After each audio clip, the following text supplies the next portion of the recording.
Saludamos a Paula Bernal, gerente de la Asociación de Transporte Aéreo. Doña Paula, buenos días.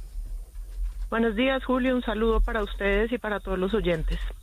Si el gobierno no tiene una consideración con el tema del precio del combustible, ¿qué va a pasar con el turismo en Colombia? Pues, Julio, seguramente como país vamos a perder competitividad. Los costos de los tiquetes aéreos en Colombia están por encima del promedio regional y del promedio mundial. Nosotros tenemos un esquema tributario con impuestos muy altos, tenemos costos importantes como el del combustible de aviación que han venido creciendo y específicamente en los últimos días de cara a esta circunstancia hemos solicitado al Ministerio de Hacienda que se pueda reducir el IVA del combustible de aviación y el IVA de los tiquetes aéreos.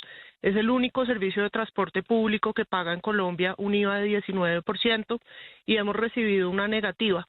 Entonces lo que ocurre es que como país vamos a perder competitividad porque este es el único país de la región que tiene un IVA de ese nivel, tanto en el tiquete como en el combustible de aviación. Gerente Bernal, ¿eso quiere decir que por el momento nos olvidamos de tiquetes baratos?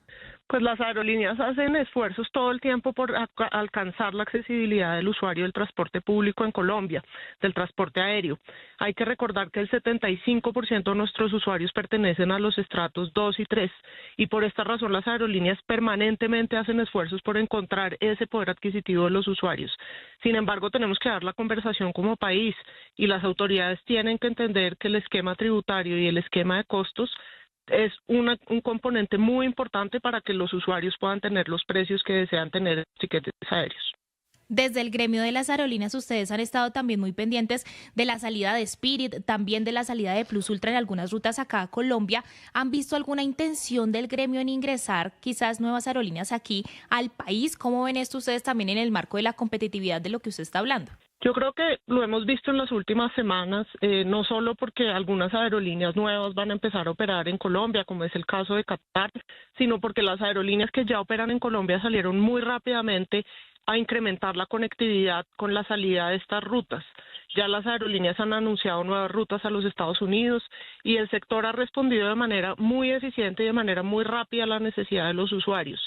Eso es lo que nosotros esperamos que también ocurra desde el punto de vista público, porque si no afrontamos esta necesidad de seguir siendo competitivos como país y seguir creciendo el número de pasajeros como lo venimos haciendo en los últimos años, pero lo tenemos que afrontar de manera general, no solamente el sector, digamos, de las aerolíneas, sino también en la conversación pública de los impuestos, de los costos, de las condiciones, para que cada vez los usuarios puedan tener más y mejores condiciones de vuelo, no solo los colombianos, sino los turistas que quieran venir a visitarnos. Y también en términos de seguridad y de operación aérea, porque hemos visto también varios inconvenientes y críticas, sobre todo al funcionamiento de la Aerocivil. ¿Cómo ven ustedes ese tema y la articulación que está teniendo la Aerocivil con distintos aeropuertos del país en términos de fallas en la infraestructura y demás? ¿Qué es lo que le reportan las aerolíneas, doctora Paula? Pues mantener las condiciones, digamos, de operación de los diferentes aeropuertos del país es crítico y es necesario para que las aerolíneas puedan seguir prestando el servicio de transporte público esencial. En este caso, lo que nosotros hemos llamado siempre la atención es a que las conversaciones de infraestructura de todos los aeropuertos, los principales aeropuertos, pero también los pequeños aeropuertos de Colombia, respondan al crecimiento del número de pasajeros que hemos tenido como país. En ese sentido, hemos hecho unas recomendaciones, por ejemplo, para ampliar la capacidad del aeropuerto El Dorado en Bogotá, y seguir esas recomendaciones es muy importante. Colombia tuvo el año pasado más de 57 millones de pasajeros, entonces nuestros aeropuertos tienen que seguirse poniendo al día para afrontar el reto de esa demanda que tenemos hoy en día y para seguir siendo competitivos. Yo simplemente cerraría con una cifra muy importante y es nosotros durante la pandemia tuvimos una reducción del IVA, del tiquete y del combustible de aviación de 19 a 5% y esto mostró la capacidad de estimular la demanda.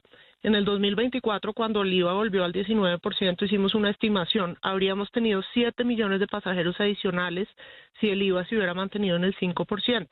Y hemos hecho unos cálculos que cada turista que viene a Colombia gasta en promedio $1.400.